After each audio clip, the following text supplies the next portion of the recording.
सो तुम लोग ना बहुत से कंफ्यूज रहते हो कि कौन सी निबंध की प्रिपरेशन करें, कौन सा निबंध है जो एग्ज़ाम में आने वाला है।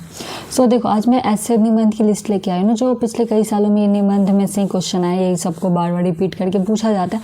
तो जितने भी निबंध बता रही तुम उससे कहीं से भी लिख लेना, या तो तुम गूगल से लिखो, बुक से लिखो, अब तो चैट जीपीटी से भी लिख सकते हो आसानी से।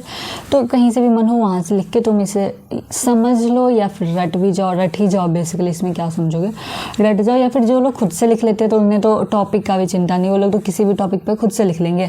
बट अगर जो लोग नहीं लिख पाते खुद से, तो तुम इस टॉपिक्स पे तो डेफिनेटली करके ही जाना प्रिपेयर, कि इस पे आ गया तो तुम लिख दोगे। तो इस सब टॉपिक पे तुम कर लेना, तुम्हें जनरली मिल जाएगा गूगल, चैट जीपीटी या फिर बुक से।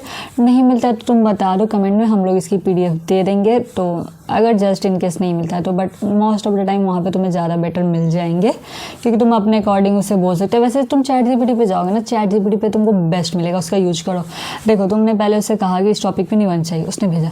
तुम्हें चाहिए कि नहीं इसे थोड़ा और लंबा चाहिए, मतलब ज़्यादा वर्ड्स में चाहिए, या फिर तुम उसे कहोगे नहीं थोड़े कम वर्ड्स में। सारे वर्ड्स तो तुम उससे मैनेज करवा सकते हो। गूगल में क्या है, तो सेम चीज़ ही रहेगा, एक वेबसाइट पर जितने वर्ड्स में वही रहेगा। बुक में क्या है, सेम वही रहेगा। बट चैट जीपीटी में क्या है, तुम्हें मेहनत नहीं करनी पड़ेगी, तुम कम करवा लो, ज़्यादा करवा लो। तुम्हें अगर वर्ड समझ में नहीं आ रहे तो तुम इसे कह सकते हो कि और सिंपलर लैंग्वेज में लिखने के लिए, और आसान भाषा में लिखने के लिए, वो करके देगा। तो टेक्नोलॉजी है तो उसका यूज करो, ठीक है, सिंपल एज डैट। एंड उसके बाद तो डटना तुम्हें खुद से पड़ेगा, उसमें तुम्हारा कोई हेल्प नहीं कर सकता।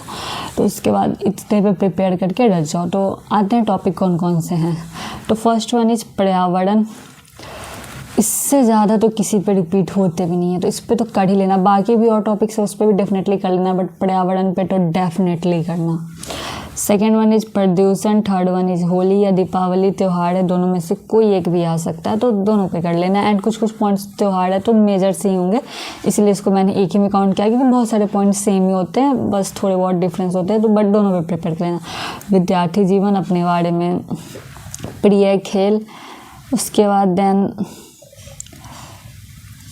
प्रिय शिक्षक, विज्ञान, भारतीय किसान, वसंत ऋतु, वर्षा ऋतु। देखो अभी ये भी दोनों मौसम है, तो मौसम में भी बहुत सारे पॉइंट सेम होते हैं, थोड़े बहुत डिफरेंट होते हैं, तो इसलिए मैंने दोनों को साथ में कंक्लूड किया है। बट तुम दोनों के लिए प्रिपेयर्ड रहना, क्योंकि वो लोग चेंज कर करके देते रहते, दोनों ऋतु पे आती है। तो just like Deepavali and Holi वाला केस, इसमें भी तुम दोनों पे प्रिपेयर कर लेना।